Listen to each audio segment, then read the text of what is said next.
Fala galera da Informeto, mais um vídeo aqui no canal. Hoje eu vou falar de 7 filmes baseados em fatos reais e que contam alguma coisa sobre alguma banda ou sobre algum artista de rock, né? Obviamente que nesses filmes nem tudo que aparece é o que realmente aconteceu, mas tem ali algum fundinho de verdade em algumas das coisas que foram contadas nesse filme.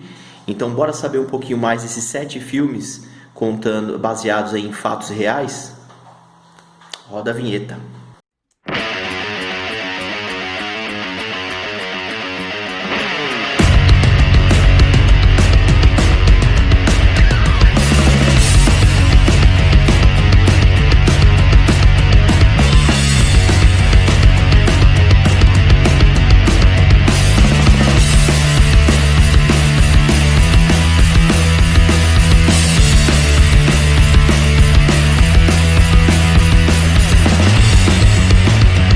Aqui no canal, mais um vídeo sobre os dois assuntos que são o carro-chefe do canal, né? Cinema e rock, né?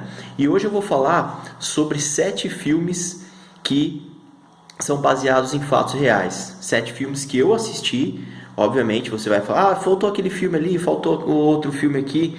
Sim, mas eu vou falar dos 7 filmes que eu assisti e que eu gosto muito e que eu gostaria de recomendar a vocês aqui no canal. Esses filmes, como eu disse na vinheta, nem todos eles você pode acreditar que cada coisa que aconteceu ali no filme foi exatamente da maneira que aconteceu na vida real. Mas alguns deles têm muitos fatos, né, que realmente ocorreram e que são relatados nesses filmes. Então, vamos começar já sem muito papo. Número 7. Cazuza, O Tempo Não Para, de 2004, com direção do Walter Carvalho e da Sandra Werneck. Né? Cazuza, para mim, é o único filme brasileiro na lista, mas é um filme assim que eu não tinha como deixar de fora. Né? Um filme que retrata bem, né, toda a vida do Cazuza, né, o comecinho da carreira, né, o auge e depois o declínio e a questão da doença também, né? Então a gente vê lá no Rio de Janeiro, né, de 1981, um filho de um grande executivo, né, da indústria fonográfica, né? No papel do Cazuza nós temos o Daniel de Oliveira e o pai dele é representado pelo Reginaldo Faria, né? Ele consegue um trabalho, né, lá numa sala de correspondência da empresa, na sala da empresa do seu pai, e lá começa a fazer alguns trabalhos e o seu talento é descoberto. E em pouco tempo ele se torna líder de uma das maiores bandas de rock do Brasil, que é o Barão Vermelho, né? Só que aquele jeito de querer viver a vida a qualquer custo, faço tudo que eu quiser e der na telha e tudo mais, a gente vê que começou ali um certo declínio. Então você vê os conflitos do Cazuza com a mãe dele, a gente vê a questão assim, dele ter relações com várias pessoas, né, e a questão da droga e tudo mais. Então ele se envolve em uma série de confusões que você vai vendo que cada vez mais aquele cara quer viver ele cada dia como se fosse o último, né? E depois, mais pra frente, a gente vê que realmente era isso. Ele morreu muito jovem, né, em decorrência do vírus da AIDS, e a gente vê assim um gênio que queria ali assim, a todo instante produzir o máximo que ele pudesse, porque ele sabia que o tempo dele aqui nessa terra era curto, né? Eu achei o filme assim excelente, a performance do Daniel de Oliveira é magistral, né? Nós temos também a Leandra Leal, né, no elenco, entre outros atores. Então assim, se você não assistiu ainda, ou se você não conhece a história do Cazuza, esse filme é assim um bom ponto de partida para você conhecer aí um pouco da história, né, sobre a vida desse grande cantor brasileiro. Então, no 7º lugar, Cazuza, O Tempo Não Para. No 6º lugar, The Runaways, As Garotas do Rock, de 2010, direção de Flória Sigismondi, né? The Runaways conta a história, né, das meninas que formaram a banda, The Runaways. No papel da Cherry Curry, nós temos a Dakota Fanning, e da Joan Jett, a Kristen Stewart, né? Além de outras, né, de outras outros músicos, né, do The Runaways também, que são vividos por outros atores, mas as principais são essas duas, né? Então The Runaways, eles contam a história de duas adolescentes rebeldes, né, do sul da Califórnia, que se tornam as mulheres à frente da banda, né? É um grupo que, assim, foi revolucionário porque, por ser um grupo totalmente feminino, né, naquela época, ditou moda, foi precursor em várias coisas. Então, assim, a gente vê um pioneirismo do The Runaways muito grande. Uma série de outras bandas de mulheres que existem hoje ou que já existiram há algum tempo atrás, né, devem-se, né, ao The Runaways por esse pontapé inicial, né, por esse sucesso. Obviamente que também tiveram bandas de mulheres naquela época, mas com o destaque do The Runaways, eu acredito que não, né? Então, assim, elas tiveram a influência, né, do empresário Kim Fowley. A banda se tornou um grande sucesso e a gente percebe que depois de um tempo a Cheryl Curry deixa a banda, né? Então, quem toma a frente dessa banda é a Joan Jett, né, que na minha opinião foi muito bem retratada. Eu confesso que a Kristen Stewart não é uma atriz assim que sempre me agradou, principalmente pelo filme Crepúsculo, né? Eu achava ela um pouco ruim, mas assim, depois desse filme eu comecei a olhar para ela com outros olhos, né? Achei que ela fez o papel muito bem, e aqui é um filme também que conta muitos fatos que aconteceram com The Runaways, né? Então, aqueles conflitos, né, de família, né, a questão da aproximação da Cheryl Curry com a Joan Jett, entre outras coisas. Então, é um filme assim bem legal. Se você não conhece a história da banda, eu já conhecia a banda, mas não viu o filme ainda, recomendo bastante. Então, o sexto filme de hoje, The Runaways, As Garotas do Rock. Uma curiosidade sobre The Runaways, que eu esqueci de falar. A Sandy West é vivida pela atriz Stella Maeve, a Lita Ford é vivida pela Scott Taylor Compton e a atriz, o personagem Robin, vivida pela Alia Shawkat. Quinto lugar, A Fera do Rock, o filme que conta a história de Jerry Lee Lewis, de 1989, direção do Jim McBride. Nós temos no elenco, olha o peso do elenco: Dennis Quaid no papel de Jerry Lee Lewis, a Nona Ryder, John Doe, Alec Baldwin, Stephen Tobolowsky e Trey Wilson, né? Tem um timaço aí para fazer esse filme, né? Conta a história do cantor, que para alguns foi o grande rival do Elvis, né? Naquela época, pianista, pioneiro, né, do rock and roll, um cara assim bem polêmico, que teve uma vida bem louca, né? A começar que ele se apaixonou pela sua prima, né? E isso, de certa forma, acabou gerando uma grande polêmica, né, no mundo do rock. A atriz Winona Ryder vive, né, a Myra Gale Brown, né, que foi a prima do Jerry Lee, com quem ele se envolveu. A menina tinha 13 anos na época, e em pouco tempo eles se casaram, se mudaram para Londres, né, e foi um escândalo total, né, assim, foi uma coisa que prejudicou muito a carreira dele, né. Assim, a sociedade não aceitava, né, um cara mais velho, né, com uma menina tão nova. Foi uma grande polêmica, mas assim, ele se casou, não quis nem saber, meteu o pé pelas mãos, foi lá, casou e se mudou para Inglaterra, né. A vida do Jerry Lee, assim, é retratada de maneira muito legal nesse filme, porque você vê assim ali o ator Dennis Quaid, né, assim, transbordando ali a arrogância do Jerry Lee em alguns momentos, ao mesmo tempo a genialidade dele, aquela raiva, aquela questão assim bem rebelde, né? Então a gente vê ali assim, aquele tipo de filme que a gente assiste, que a gente se transporta para a época, parece que você está vivendo a época, né?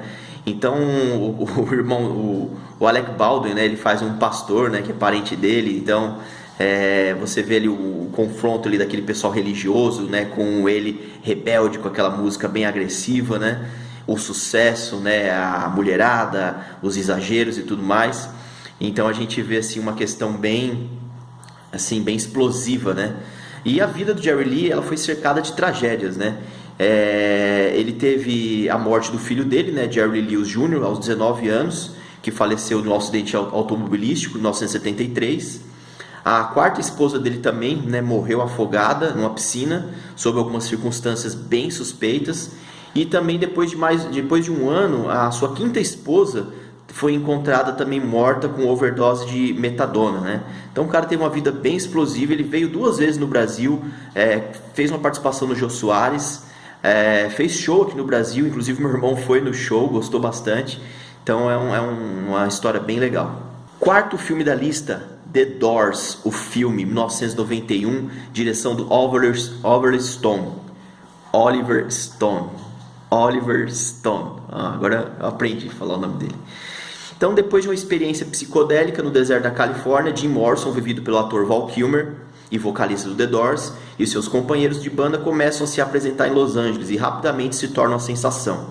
No entanto, quando Jim começa a abandonar as suas responsabilidades musicais e a sua namorada Pamela, né, vivida pela atriz Meg Ryan, em favor dos vícios, né, que ele tinha, ele acaba se envolvendo com a sedutora Patrícia, né, vivida pela Kathleen Kinlan. E aí a carreira dele começa a ter um certo declínio, né? Então a gente tem um filme muito bem dirigido, talvez um dos filmes assim com a pegada mais séria, assim, mais que agrada, né, os diretores de Hollywood, né? Talvez um dos filmes assim com um orçamento maior, ou talvez com assim uma maneira assim mais robusta, né, de apresentar uma história de rock, foi The Doors, né? Val Kilmer, ele se entregou no personagem, decorou todas as letras das músicas, ele caiu de cabeça no personagem mesmo de Morrison, tanto é que depois que terminou o filme ele teve que fazer um tratamento para voltar ao que ele era antes, porque ele realmente se entregou. Ele canta muitas das músicas com a voz do Jim ao fundo, então assim foi uma experiência de imersão muito grande. O Jim Morrison, inclusive, ele quebrou o braço nesse filme, em uma das cenas que ele pula no público, para você ver o nível, né, de seriedade que esse filme foi, né? Por outro lado, o tecladista, né, o Manzarek, não recusou o convite, né, de participar do filme, e ainda por cima disse que o filme foi contado de uma maneira horrível, né? Por outro lado, o Robbie Krieger, né, guitarrista do The Doors, aceitou ser consultor do filme. E o baterista do The Doors, né, o John Densmore, ele fez uma pequena ponta, né, como engenheiro de som na cena de solo de guitarra do Jim Morrison. O nome do músico do The Doors que se recusou a participar, né, do filme é o Ray Manzarek, né? Eu falei só Manzarek, mas é Ray Manzarek. Ele não topou participar do filme e ainda criticou. Lords of Chaos, 2018, direção Jonas Eckerland. O ano é 1987, cidade de Oslo, na Noruega. O garoto Euronymous tem 17 anos e ele se dedica ali a criar, né, o que para muitos foi, né, a verdadeira onda, né, do black metal norueguês, que é The Norwegian Wave of Black Metal, né? Ele tem uma loja de discos nessa Helvet, e nessa loja de disco ele reúne outros músicos de black metal e fãs, né, que além de vender ali os discos, ele também administra alguns selos de algumas bandas, né? E a partir daí surge o Mayhem, que é aí o foco do filme, né? A vida do Euronymous, da sua banda Mayhem, e do Vak Vikernes, né? Que foi o que causou tudo o que transformou essa banda em uma banda assim tão polêmica, né? No elenco de Senhores do Caos, né? De Lords of Chaos, nós temos o Rory Culkin, que é irmão do Macaulay Culkin, vivendo o papel do Euronymous, né? No papel do Vak Vikernes, nós temos o Emory Cohen. Jack Kilmer vive o Pelle Dead Olin, ou Yves Pelle Olin, que é o Death, o vocalista lendário do Mayhem. A Sky Ferreira vive a Anne Mert, que tem um papel pequeno ali, mas ela acabou se destacando mesmo assim no papel dela no filme. Temos também o Walter Skarsgård vivendo o Faust, né, o Bard Goldwick Faust Ethan. Temos também o Andy Latorre vivendo o Hellhammer, e o Jonathan Burnwell vivendo o Jorg Necrobutcher Stubberud. Na verdade, o nome do Hellhammer todo, né, seria Jan Axel Hellhammer, né, que seria o nickname dele, né, o nome artístico dele. Blomberg. Lords of Chaos, ele mesmo sendo um filme novo, ele consegue transportar a gente para aquela época. A gente assiste o filme, parece que a gente está vivendo tudo aquilo que aconteceu, né? Por mais que o black metal seja um gênero polêmico, mas ele é um gênero genuíno, né? Um gênero assim muito original. E esses caras, né, do Mayhem foram assim grandes responsáveis, né, por muitas das bandas que hoje existem de black metal, né? Alguns acordes, algumas coisas que eles criaram naquela época é usado até hoje. Por outro lado, o filme foca na vida conturbada do Euronymous e do Varg Vikernes, principalmente do Euronymous, né? A relação dele com a família, aquela questão dele, assim, até ser um cara, assim, bem de vida, né? Em relação a outros garotos da época, ele tem uma loja, ele administra uma loja, né? E ele ainda tem a questão dos selos, né, das bandas que ele administra. Justamente aí que começa a confusão, porque ele começa a querer conter um pouco ali o sucesso que o Varg está tendo no Burzum, e a partir desse instante ele tem um conflito entre os dois. Nós também vemos no filme as queimadas de igreja, né? Os fãs que naquela época queimavam a igreja, e na verdade quem levava a fama era o Euronymous, né? Ele mesmo não participava desse tipo de ação. Então o fã ia lá, queimava uma igreja, vamos fazer isso, né? Por causa que nós somos descendentes pagãos e eles estão desrespeitando locais sagrados nossos, construir a igreja lá, então a gente tem o direito de ir lá e queimar. Então eles faziam esses incêndios, queimaram várias igrejas naquela época. Isso realmente aconteceu, o retrato no filme realmente aconteceu. Eles queimaram várias igrejas naquela época, e isso foi um burburinho total, né, para a imprensa norueguesa também. E o Euronymous pegou onda nessa questão de queimar a igreja, né? Porque muitas pessoas achavam que ele que liderava esse movimento, quando na verdade ele só incitava aquilo. O Lords of Chaos, por outro lado, tem também a questão dos próprios músicos dessas bandas, né? E o próprio Varg dizer que não retrata nem de longe o que aconteceu naquela época.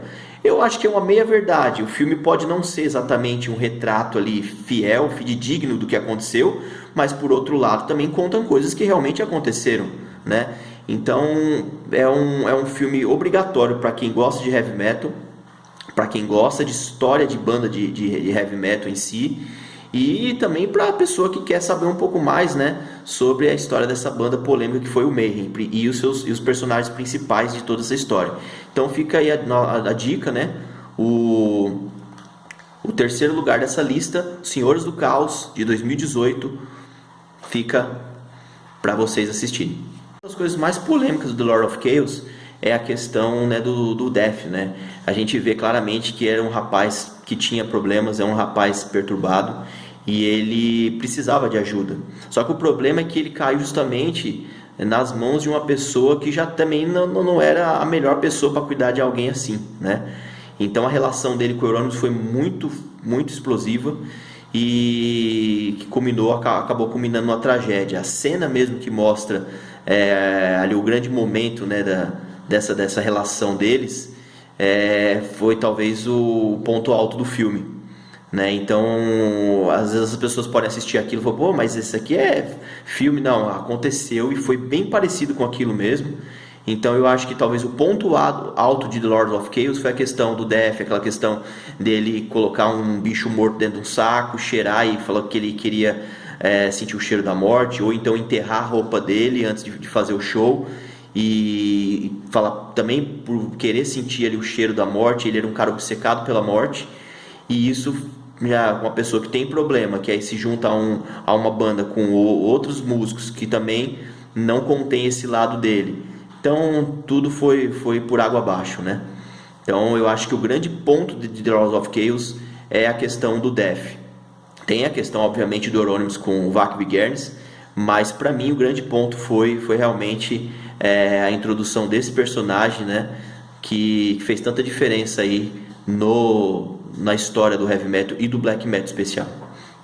A vida, né, do Per foi bem complicada, né? Se a gente vê no filme que era uma pessoa que precisava mesmo de um tratamento, infelizmente, né, ele se juntou a uma pessoa também que não era das melhores, né, para poder lidar com esse problema dele, e aí foi de ladeira abaixo, né? Então, assim, o Lords of Chaos, ele é um filme que para mim foi muito interessante, porque também me transportou para aquela época. Os integrantes, né, tanto do Burzum, no caso Vak Vikernes, e alguns outros músicos do Mayhem, não gostaram do filme, falou que o filme não retrata o que realmente aconteceu. Por outro lado, também no filme não é de todo uma mentira, tem muitas coisas que realmente ali aconteceram. Então eu acho assim que para todo fã de heavy metal, para todas as pessoas que gostam de história de banda de heavy metal, de rock em si, Lords of Chaos é obrigatório, mesmo não sendo 100% verdadeiro, mas ele conta sim algumas coisas que aconteceram e de uma maneira assim, na minha opinião, muito bem feita. Então fica aí a dica desse filme The Lords of Chaos, né, Os Senhores do Caos. Segundo lugar, um filme que fez um alvoroço danado quando foi lançado, né? Nós temos o grande Bohemian Rhapsody de 2018, dirigido por Bryan Singer. Bohemian Rhapsody não é um filme só sobre o Queen, nem só sobre o Freddie Mercury. Ele conta um pouco de ambos, mas com foco maior no vocalista lendário do Queen, né, que é vivido pelo Rami Malek, um ator muito talentoso e que, assim, o que me incomodou um pouco a aparência dele, eu não acho ele parecido com o Freddie Mercury, mas a voz dele, a maneira como ele interpretou o filme, assim, no final das contas deixou um saldo muito positivo, né? Então, assim, Freddie Mercury, vocalista do Queen, desafia, né, os estereótipos e as convenções para se tornar um dos vocalistas, dos frontmans mais amados da história.